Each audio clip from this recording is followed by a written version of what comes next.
Oh, please me, please me. Oh.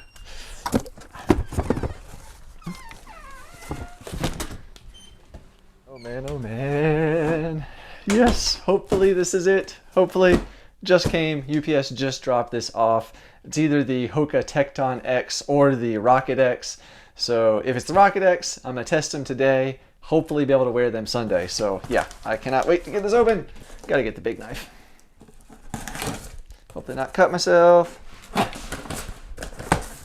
It's definitely a Hoka box.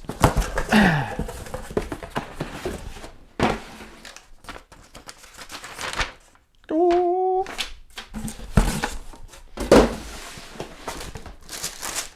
Oh man, there it is. Oh my gosh, that's awesome. That is so light. Yes.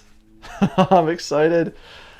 Oh, we got men's size 11. That is so light. That upper feels awesome. It has a normal tongue.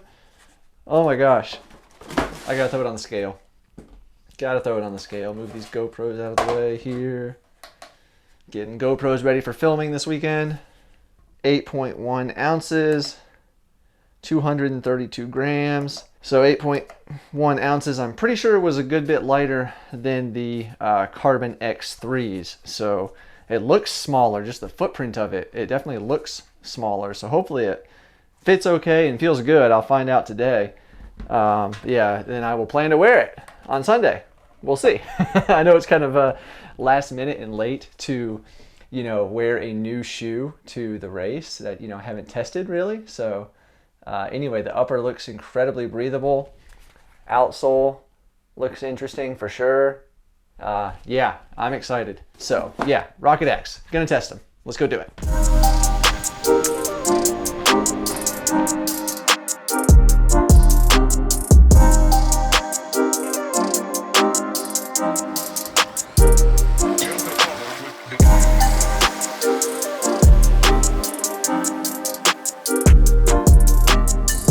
It's been so windy recently.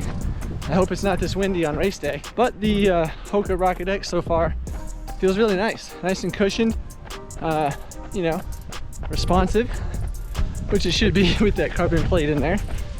I haven't gone fast yet, just in the first mile. But you know, they feel good.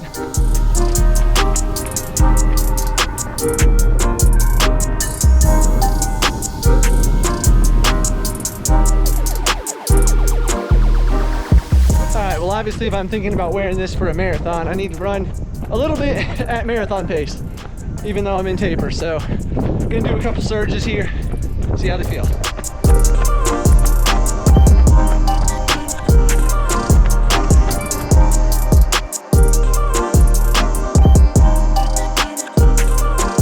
So my run today was supposed to include some strides at the end, but I think instead of strides, I'll just do these surges. Definitely running faster than marathon pace, but I want to test the shoe.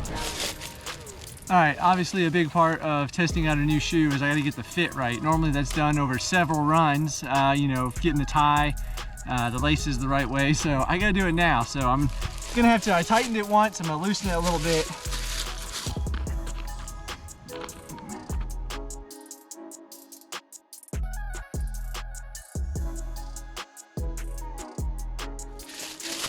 All right, we'll see if that's any better. Overall though, I really like the shoes so far. They feel great when I was running on my surges. So I was, you know, my marathon goal pace is like a 7:15. And so I was running about 6:40 for these surges. And it felt, you know, relatively effortless. I mean, I wasn't going far on those surges because I am in taper, but I had 1 mile clock in at a 7:21. So, you know, they felt good. So I'm hopeful. The upper and the tongue feel amazing. Like so much better than the X3 so far. So that's the biggest, that was the main thing I was worried about. Really the only thing that I was worried about with the X3. But the Rocket X,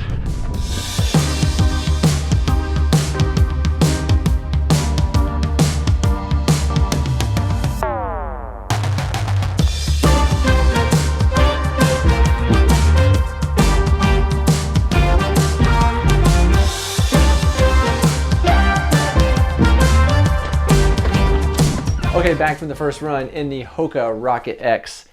First impressions were awesome. I love the shoe. It's very lightweight when you're running. It felt really good. It just felt lightweight. It is lighter than the Carbon X3. It does have a 5mm drop. So from what I can tell, we've got 30mm in the rear with a 25mm in the front for a 5mm drop. Just about like most Hoka shoes. So it's pretty normal. Felt good to me. There is some difference in this. The foam is a compression molded EVA. This is not a ProFly midsole at all. But coupled with that 1mm carbon plate, it felt really nice. Really, really nice. So running along easy, it felt easy at an easy pace, but it wanted to go faster.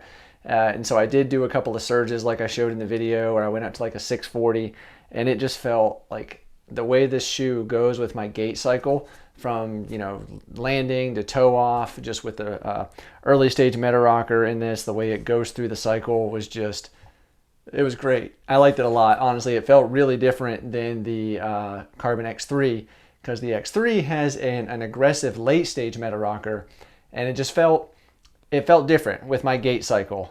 This one felt more natural to my foot and the way I run. So I was very happy. The upper felt great. I mean, just super thin, comfortable, breathable. The tongue was awesome. Having a tongue was awesome, and not just one piece on the upper. So I'm definitely a fan so far. I did do some research on these, and because I wanted to see, you know, what is the shoe meant for. And pretty much everything out there I saw calls this like a shorter distance racer, like 5K, 10K, maybe up to a half marathon. But I did see some that said, you know, for experienced runners, this would be a good marathon shoe. I mean, heck, I know Jim Walmsley wore this thing for, I think it was a marathon, maybe even a 50K, or I think it was the Carbon X he wore for the 50-mile distance he did. But anyway, it's a great shoe. I'm pretty certain I'm gonna wear this in my marathon on Sunday. Just having that upper, not having to worry about the bunching of that single piece upper with the knit fabric on the Carbon X3. I think this will be much more comfortable. As far as the midsole, I think it's gonna be plenty of comfort, plenty of cushion for those long, I did look it up, a little more than 26.2 miles is what I kind of found. It seems about 26.5 miles for the race I'm doing. But yeah, it's just, overall so far, only about 6 miles. But I did really enjoy the shoe a lot, so I think it's gonna be a really good winner for me. And it's nice and it's stiff. It doesn't have the same, like, it doesn't have that quite as much propulsion as maybe the X3, but this is a little bit, just a little bit more cushioned as well. The X3 is definitely a firmer ride, but this still feels really propulsive and nice when you start picking up the paces. It comes alive. So yeah, pretty sure the Rocket, I'm not 100% yet, you know. I mean, I just got the shoe, one run in it, but you know, I've only got 2 more days basically to the race, and I am fairly certain I'm going to wear the Hoka Rocket X for the marathon. So stay tuned next week to see how it does in the video. We'll see how I felt, how my feet felt, you know, see if I'm able to hit my goals. But yeah, looking forward to it. Another note about the race. So weather is looking fantastic, maybe a little too fantastic temperature wise. So at the start of the race, it's supposed to be 32 degrees with a real feel temperature of 28. And that's just a little cool for how I would like to dress for a run. I'm still gonna go shorts. I'll warm up for sure on the legs. That won't be an issue, but I was just gonna wear like an XOSKIN 3/4 sleeve shirt. I may still wear that, but I might just throw like my Path Projects Pyrenees T19 shirt over top of that potentially. Just because it's only supposed to get up to a high of 41, but with the wind chill, the real feel is still going to be like 36, 37 by the time I finish the race, maybe. So it's not going to warm up very much. So I don't know. You know, we'll see what I go with, what I'm going to wear. I'm kind of curious. I'm going to be paying very close attention to the weather. That's for sure. All right. Well, that is the first impressions of the Hoka Rocket X. Hope you enjoyed. If you did, give the video a thumbs up. That would be much appreciated. I appreciate all the support from everybody out there. Predicting my finish times and wishing me good luck. Thank you so much. If you want to track me, I'm bib number 88. There's going to be tracking for, I think like they do I want to say a 10K, half marathon, and then a 19-mile split, and then obviously the finish, I believe. There might be 1 or 2 more in there, but I know they're doing that. And it's live tracking. You can see, you know, recent updates and all that. Anyway, if you want to take a look at my goal prediction video right here, take a look at that. And then over here, I'll throw a playlist up of some other shoe reviews to check out too. So thank you for watching. I hope you all have a great weekend, and I'll see you on the next one.